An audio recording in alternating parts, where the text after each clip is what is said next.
இந்தியாவிற்கும் சவுத் ஆப்பிரிக்காவுக்கும் இடையேயான 5 தொடர்கள் கொண்ட டி20 போட்டியானது 9/12/2025 அன்று தொடங்க உள்ளது.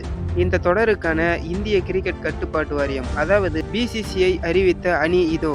இந்த டி20 அணியில் சூரியகுமார் யாதவ் அவர்கள் கேப்டனாகவும், சுப்மன் கில் அவர்கள் துணை கேப்டனாகவும் இருக்கிறார்கள்.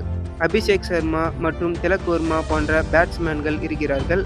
ஹார்திக் பாண்டியா, சிவம் டூபே, அக்சர் பட்டேல் போன்றவர்கள் ஆல்ரவுண்டராகவும், ஜிதேஷ் சர்மா மற்றும் சஞ்சு சாம்சன் அவர்கள் விக்கெட் கீப்பர்களாகவும், ஜஸ்பிரித் பும்ரா, ஹர்ஷிப்தீப் சிங், ஹர்ஷித் ராணா போன்றவர்கள் வேகப்பந்து வீச்சாளராகவும், வருண் சக்கரவர்த்தி, குல்தீப் யாதவ், வாஷிங்டன் சுந்தர் போன்றவர்கள் சுழற்பந்து வீச்சாளராகவும் இருக்கின்றனர். இந்த போட்டியானது டிசம்பர் 9, 2025 அதாவது செவ்வாய்க்கிழமை இன்று தொடங்க இருக்கிறது.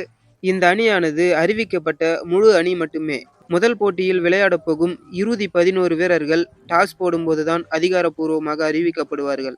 மேலும் இந்த தொடரில் சிறப்பாக விளையாடுபவர்கள் அடுத்த ஆண்டு நடைபெறவுள்ள டி20 உலகக்கோப்பைக்கான இந்திய அணியை தேர்வு செய்வதில் முக்கிய பங்கு வகிக்கும் வகையில் இருக்கலாம்.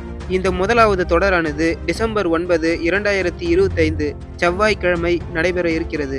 இந்த போட்டியானது பாராபட்டி ஸ்டேடியம், கட்டாக்கில் நடைபெற இருக்கிறது. மேலும் இந்திய நேரப்படி மாலை 7 மணிக்கு போட்டியானது தொடங்க இருக்கிறது.